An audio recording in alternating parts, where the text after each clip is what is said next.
तो आजकल support resistance हो गया या हैमर इन्वर्टेड हैमर हो गया, इन सब पे हम ट्रेड कर रहे हैं। तो हम कई बार देख रहे हैं कि यहाँ पर हमको बार बार मार्केट ट्रैप कर रही है कि हम सोचते हैं मार्केट ऊपर जाएगी, ब्रेकआउट हो गया है, जब ट्रेड को हम कैप्चर करते हैं वहां से मार्केट नीचे आती है। जब सोचते हैं मार्केट यहाँ से ब्रेक डाउन किया है, नीचे जाएगी, वहां से मार्केट ऊपर आती है। अब इन सब में हम नहीं फंसने वाले हैं दोस्तों। मैं अपना बताना चाहता हूँ व्यक्तिगत विचार दोस्तों। मैं किसी भी hammer, inverted hammer, shooting star, support, resistance, इन सब पैटर्न पर बिल्कुल भी ट्रेड नहीं करता हूं। मैं एक advance trading strategy, demand supply पर ट्रेडिंग करता हूं। जो मैं आपसे कुछ बातें बताऊंगा जो कि बेहतर एजुकेशन वीडियो आपके लिए बहुत ही अच्छी आज हो सकती है। जैसा कि आप, मैंने टेंट पर एक पिक्चर बना रखी है दोस्तों, यहां पर देखिएगा ध्यान से। हम क्या सोचते हैं कि जैसे एक बार यहां से प्राइस में क्या हुआ, रिएक्शन हुआ, सेकेंड टाइम प्राइस यहां से नीचे आई, फिर नीचे यहां से आई, फिर हम यही चीज को देख करके क्या करते हैं, एक ट्रेंड लाइन ड्रा कर देते हैं। जैसे हमने यहां पर एक ट्रेंड लाइन ड्रा कर दी है। अब हम सोचते हैं जब यहां से प्राइस ऊपर गई है तो क्या होगी, अब यहां से फिर नीचे आएगी, यही सोचते हैं। एक बार को नीचे आती है, अगर वहां पे हम डिसीजन सही ले पाते हैं तो एक बार हम जीत जाते हैं मार्केट से। चलो भैया हम जीत गए। आपने माना कि प्राइस यहां से नीचे आएगी, चलो कोई बात नहीं, प्राइस ने हमको खुश करने के लिए प्राइस नीचे यहां से आ भी गई, कोई बात नहीं, ऐसे नीचे आ गई। अब यही चीज हम भूल जाते हैं कि प्राइस जब वहां से नीचे आई तो ध्यान से देखिए प्राइस कहां गई है। प्राइस आ गई है डिमांड जोन में। और डिमांड जोन थ्योरी ये कहती है कि अगर कोई डिमांड जोन है, मान लीजिए डिमांड जोन है, प्राइस ऊपर से नीचे आ रही है, तो डिमांड जोन थ्योरी कहती है कि अब यहां से प्राइस में अप मूव आ सकता है। तो मान लीजिए हमने यहाँ पर एक ट्रेंड लाइन ड्रा किया, या इसको मान सकते हैं रेजिस्टेंस लाइन ड्रा किया। हमने सोचा प्राइस यहाँ से टकराएगी, नीचे आएगी। तो जैसे ही टकराती ग्रीन कैंडल, तो मैक्सिमम टाइम तो हम ग्रीन कैंडल लेकर डर जाते हैं कि नहीं भैया अभी थोड़ा नीचे आए तब बनाए पोजिशन। तो रेड कैंडल अगले दिन आ जाती है, हम कहते हैं कि चलो भैया रिएक्शन आ चुका है, अब बनाओ पोजिशन। मान लो ऑप्शन बायर हैं तो हम पुट बाय कर लेंगे, या हम इसको शॉर्ट कर रहे हैं। लेकिन जब तक हम इसमें बनाते हैं पोजिशन की नीचे जाएगी प्राइस, तब तक तो प्राइस क्या करती है, डिमांड जोन को हिट कर चुकी होती है। और जब प्राइस डिमांड जोन को हिट कर जाती है, उसके बाद प्राइस में अप मूव आने लगता है धीरे ऊपर ऊपर। फिर हम सोचते हैं क्या, जैसे कि ये जो हमारी ट्रेंड लाइन है, इसको हम क्या करते हैं, थोड़ा सा और एक्सटेंड कर देते हैं। देखिए दोस्तों, वीडियो बहुत ही जबरदस्त होने वाली है वास्तव में। रियली आप मार्केट से पैसा कमाना सीख जाएंगे अगर आप इस स्ट्रेटजी को सही तरीके से सीख लेते हैं। अब देखिए, यहां से फिर क्या होती है, मार्केट ऊपर जाती है। फिर हम सोचते हैं कि अब यहां से मार्केट नीचे आएगी, लेकिन इस बार ऐसा नहीं होता है, इस बार मार्केट ऊपर चली जाती है। मार्केट जब ऊपर चली जाती है, तो पहली बात, अगर हमने सोचा कि जैसे हर बार मार्केट नीचे आ रही थी, इस बार भी नीचे आएगी, नीचे नहीं आई, तो आपने जो भी शॉर्ट साइड की बनाई पोजिशन, वो आपने चाहे पुट बाय किया हो या आपने क्या किया हो, इसको सेल कर दिया हो स्टॉक को। ऊपर चला गया स्टॉक है या इंडेक्स है, और फिर हम ट्रैप हो जाते हैं। चलो कोई बात नहीं है, हम सोचते हैं चलो यहां से ऊपर गया, यानी इस ट्रेंड लाइन का क्या हो गया है, ब्रेकआउट हो गया है। हम सोचते हैं चलो ब्रेकआउट हो गया, अब दौड़ के पकड़ लेते हैं, प्राइस ऊपर जाएगी। जब यहाँ पर हम ऊपर जाके पकड़ने की कोशिश यहाँ कहीं करते हैं, फिर प्राइस वहां से नीचे आने लगती है। दोस्तों ये सभी चीजें हम आपको लाइव चार्ट पर दिखाएंगे, एक एग्जाम्पल नहीं, दो एग्जाम्पल नहीं, तीन तीन एग्जाम्पल आपको दिखाएंगे। प्राइस नीचे लगती है, फिर यहाँ पर हम गए थे कि यहाँ पे ब्रेकआउट है, पकड़ लो। क्यों? क्योंकि हमें भूल जाते हैं कि ऊपर यहाँ पर एक सप्लाई जोन है, यहाँ पर एक सप्लाई जोन है। मतलब कि प्राइस ने क्या किया है, ऊपर ब्रेकआउट तो दिया है, लेकिन जब तक हम ट्रेड पकड़ते हैं ब्रेकआउट वाली, तब तक बहुत देर हो चुकी होती है, और उसके बाद सप्लाई जोन को हिट करके मार्केट नीचे आती है। यही खेल मार्केट में बहुत देर तक चला करता है। यही नहीं समझाता है कि भैया हम अपनी पोजीशन बनाए तो कहां बनाए, मार्केट हमेशा में ट्रैप कर रही है। तो दोस्तों एक्चुअली मैं बताऊं, तो ये ट्रेंड लाइन या सपोर्ट या रेजिस्टेंस बनता है, जो मैंने देखा है, वो actually demand and supply zone की वजह से बनता है। यहां पर एक सप्लाई जोन था, मार्केट यहां से ऊपर गई, इस सप्लाई जोन को मार्केट ने हिट किया, फिर मार्केट नीचे आ गई। फिर यहां पर एक सप्लाई जोन था, मार्केट ने इसको हिट किया, फिर नीचे आई। इसी सप्लाई जोन को और डिमांड जोन को जो जो मार्केट रिस्पेक्ट करती है, उसी की वजह से ट्रेंड लाइन और सपोर्ट रेजिस्टेंस ये सब पैटर्न बनते हैं, जो मुझे लगता है। मुझे नहीं लगता कि सपोर्ट रेजिस्टेंस की वजह से प्राइस चल रही है, हमें लगता है डिमांड और सप्लाई जोन की प्राइस चल रही है, जो मुझे लगता है। और उसमें खास बात क्या होती है, इसमें आपको एंट्री, एसएल, टारगेट सब कुछ बहुत पहले ही पता होता है। सबसे खास बात यह है डिमांड सप्लाई जोन में। ठीक है दोस्तों, मैं इसको दोस्तों आपको लाइव चार्ट दिखाता हूं कि इस स्टेप से हम कैसे मार्केट में बच सकते हैं। ये मैंने एक हीरो मोटो कार्ब का एक यहाँ पर चार्ट ओपन किया है, टाइम फ्रेम है 1 आवर का। हम क्या करते हैं, ऐसे तो ट्रेंड लाइन ड्रा करते हैं, मतलब सपोर्ट उसको मान सकते हैं, तो हमने कोई एक सपोर्ट लाइन ड्रा कर दिया है, आपका सपोर्ट है, ठीक है। अब इसमें क्या खेल चलता है मैं आपको बताता हूं। इसमें यही खेल बहुत देर तक चला करता है। क्या होता है, पहली बात तो जब यहां से स्टॉक नीचे आता है, आपने देखा यहां से स्टॉक ऊपर गया, फिर यहां से स्टॉक ने सपोर्ट लिया, फिर यहां से सपोर्ट लिया, फिर आप सोचते हैं कि अब इस बार भी आ रहा है सपोर्ट लेके ऊपर जाएगा। आप यहां पर मान लीजिए एक ऑप्शन बायर है, आपने पुट बाय कर लिया कि प्राइस यहां से, सॉरी, अगर आप ऑप्शन बायर है आपने सोचा यहां से सपोर्ट मिला है, प्राइस यहां से ऊपर जाएगी, आपने कॉल बाय कर लिया, लेकिन वैसा नहीं हुआ, प्राइस नीचे आ गई।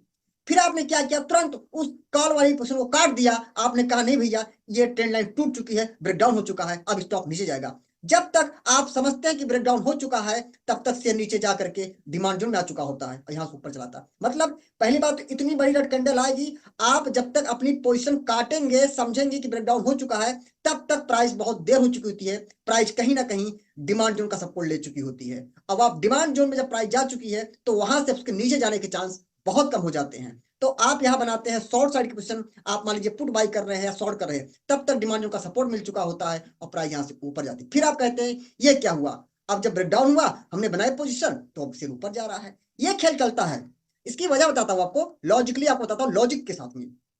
देखिए एक्चुअली क्या हुआ, जब ये स्टॉक नीचे आ रहा था, पहली बात तो इस सपोर्ट लाइन पर मेरे हिसाब से इसको पकड़ने की कोई जरूरत थी नहीं। ये तो लाइन टूटना लगभग 100% तय था। क्यों, क्योंकि जब इस एरिया में कोई डिमांड जोन ही नहीं है तो इसको रोकेगा कौन। तो यहाँ पर हम अननेसेसरी क्यों जो है लॉन्ग की बनाए पोजीशन।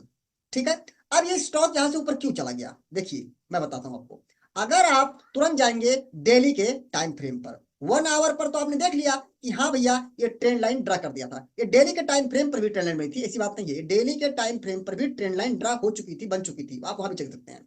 और जब स्टॉक ऊपर से नीचे आता है, यहां पर देखिए क्या बेहतरीन एक डिमांड जोन है। एक ग्रीन कैंडल है, 3 ये बेस कैंडल्स है, फिर एक बड़ी सी ग्रीन कैंडल है। कहीं ना कहीं ये रैली बेस रैली पैटर्न का हमारा डिमांड जोन यहाँ पर था डेली के टाइम फ्रेम पर। बाकी देखिए जो हमारे नए भाई बहन से जुड़ रहे हैं या जिनसे पहली बार मिल रहे हैं, डिमांड जोन क्या है, सप्लाई जोन क्या है, ये सारी वीडियोस का लिंक आपको इसी वीडियो के डिस्क्रिप्शन में मिल जाने वाला है। और वैसे भी हमारी separate demand and supply zone नाम से एक सेपरेट पूरी प्लेलिस्ट है, जिसमें आपको डिमांड सप्लाई जोन क्या है से लेकर उसकी मार्किंग कैसे करते हैं, उसमें ट्रेड कैसे लेते हैं, एंट्री कैसे लगाते हैं, असर कैसे लगाते हैं, वो सारे वीडियोस आपको उस लिस्ट में मिल जाएंगे, जिसको मैं इस वीडियो के खत्म होने पर इन स्क्रीन पर लगा दूंगा। वीडियो से खत्म होगी आपको पूरी वो डिस्प्ले हो जाएगी लिस्ट, आप उसको क्लिक करके पूरी वाच लिस्ट में देख सकते हो। ठीक है, अब हमने देखा हीरो मोटोकॉर्प में यहाँ पर डेली के टाइम फ्रेम पर एक रैली बेस रैली पैटर्न का डिमांड जोन था। डिमांड सप्लाई जो केस में क्या दोस्तों, हम बिग ग्रीन कैंडल को बोलते हैं रैली और बिग रेड कैंडल को बोलते हैं ड्रॉप, और जिसको आप hammer, inverted hammer, shooting star, doji बोलते हैं, उन सबको हम बोलते हैं बेस कैंडल। तो रैली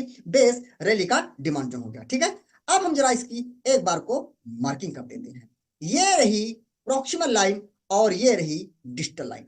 आप देखेंगे कहीं ना कहीं ये जो बड़ी सी रेड कैंडल आई थी हमारे डेली के डिमांड जोन का सपोर्ट ले गई थी।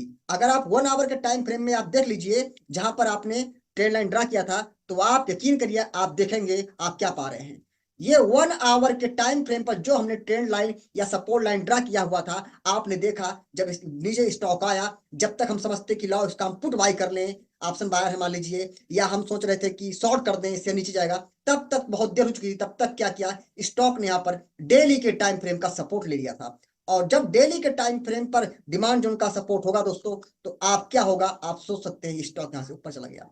डिमांड एंड सप्लाई जो ट्रेडर दोस्तों, उम्मीद करता हूं ना तो यहाँ ट्रैप हुए होंगे ना यहाँ ट्रैप हुए होंगे। उनको यहाँ ही पता था कि बड़ी सी गिरावट आ सकती है, क्योंकि यहाँ पर कोई डिमांड जोन है नहीं, तो प्राइस रुकेगी कैसे। उनको ही पता था प्राइस गिरेगी तो सिर्फ यहीं तक आएगी, क्योंकि यहाँ पर डेली के डिमांड का सपोर्ट मिल जाएगा। यही काम हम करते रहते हैं। अच्छा एक बात और सुनिए, अब हम कभी कभी क्या करते हैं, देखिए दोस्तों, इसको आप अपने से ना भी जोड़े कोई दिक्कत नहीं है, लेकिन ऐसा मैं करता था आज से 4-5 साल पहले, बता रहा हूं आपको चीजें। अब हम क्या करते हैं, सोचते हैं ये हमारी एक ट्रेंड लाइन बन गई है, ठीक है, बढ़िया से ब्रेकआउट हो गया, ब्रेकडाउन हो गया, सब कुछ हम दिमाग लगा लेते हैं। लेकिन जब बार बार ट्रैप हो जाते हैं तो हमें पढ़ाने की हम ट्रैप कैसे बचे, क्या करें। एक कोशिश और हम करते हैं कि इस ट्रेंड लाइन को हम क्या करते हैं, थोड़ा सा और आगे बढ़ा देते हैं, थोड़ा सा आगे और बढ़ा देते हैं। ये हमने बढ़ा दिया।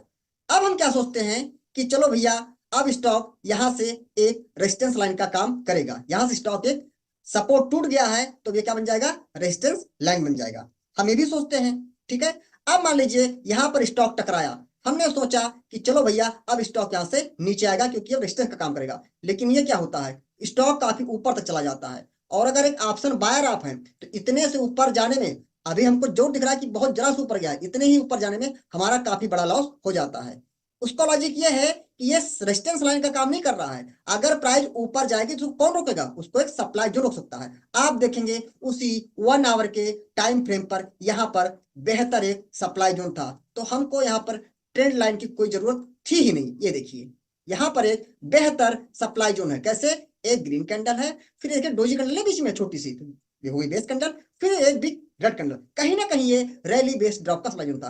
तो दोस्तों एक जो डिमांड एंड सप्लाई ट्रेडर था उसको पता था कि हमको इस ट्रेंड लाइन पर कोई पोजीशन नहीं बनानी है कि रेजिस्टेंस का काम करेगा या सपोर्ट का काम करेगा। हमको इंतजार करना चाहिए, ये लाइन पूरी तरीके से टूट सकती है और प्राइस ऊपर जाकर के सप्लाई जोन से नीचे आएगी। अब इसको हम क्या मानते हैं कि ट्रैप किया हमारे इस जो हमारा सपोर्ट टूट गया था, रेजिस्टेंस बन गया था, प्राइस ने क्या किया? हमको ट्रैप किया, ट्रैप करके थोड़ा ऊपर गई, उसके बाद नीचे। जी नहीं, ट्रैप नहीं किया, उसके वहां तक जाने के पूरे पूरे चांस थे, क्योंकि सप्लाई जोन तक तो मार्केट जाएगी जाएगी, पूरे चांस होते हैं, और सप्लाई जोन को हिट करके आ रही है। ठीक है, ये हमारा हीरो मोटो कार का चार्ट था। मैं दोस्तों आपको कुछ नहीं, एक NOCIL का दिखाता हूँ। ठीक है, ऐसा मैं करता हूं दोस्तों, तो आप साथ शेयर कर रहा हूं। हो सकता है आप ऐसा ना करते हो, तो बहुत अच्छी बात है।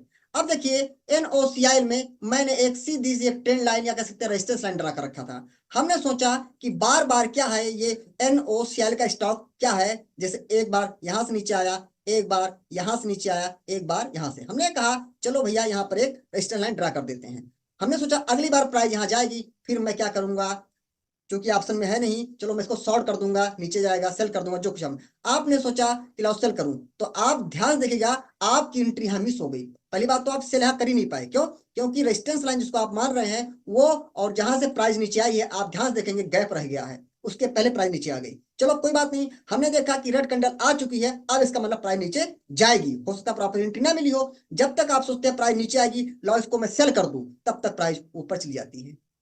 और जब प्राइस ऊपर जाने लगती है इस लाइन के ऊपर, फिर आप कहते हैं मैं क्या करूं? चलो कोई बात नहीं, अब ब्रेकआउट हो गया, अब बना लेते हैं पोजीशन, क्योंकि बड़ी सी ग्रीन कैंडल ऊपर जा रही है। जब आप सोचते हैं कि लाओ ऊपर बना ले पोजीशन, तब प्राइस नीचे आने लगती है, फिर आप फंस जाते हैं कि ये क्या ये हो गया। क्योंकि आप देखेंगे एक्चुअली वीकली के टाइम फ्रेम पर दोस्तों, अगर आप देखते हैं वीकली के टाइम फ्रेम पर, तो NOCIL में यहां पर एक सप्लाई जोन था दोस्तों। मैं इसकी बात कर रहा हूं, रैली बेस ड्रॉप। यहां पर एक NOCIL में अच्छा सा सप्लाई जोन है, मैं इसकी बात करूं दोस्तों, ये सप्लाई जोन आप देखेंगे कहीं ना कहीं जो हम डेली के टाइम फ्रेम पर देखते प्राइस जो है उसी वीकली के सप्लाई जोन में गई, और कैसे कैंडल पूरी नीचे आ गई, जिसको आप बोलते हैं कि एक शूटिंग स्टार बन गया, पूरी कैंडल वापस आ गई। तो अगर हम डिमांड सप्लाई में ट्रेडिंग कर रहे थे तो मुझे पता था कि इस ट्रेंड लाइन के ब्रेकआउट होने पर हमको पोजीशन नहीं बनानी है, क्योंकि प्राइस वीकली के सप्लाई जोन में जा रही है। तो दोस्तों मैं उम्मीद करता हूं ये जो हमने आपको थ्योरी बताई कि हम मार्केट ट्रैप से कैसे बचे, मतलब एक advance trading strategy demand and supply के साथ में दोस्तों हम एक बेहतर तरीके से पैसा कमा सकते हैं, मैं उम्मीद करता हूं। बाकी दोस्तों मैं जो भी स्टॉक शेयर किए, जो स्टॉक शेयर किया, वो एक आपके लिए एक बेहतर एजुकेशन पर्पज से, इसको आप कोई रिकमेंडेशन या फाइनेंशियल एडवाइस ना समझें। दोस्तों उम्मीद करता हूं ये वीडियो आपको बहुत ही पसंद आएगी।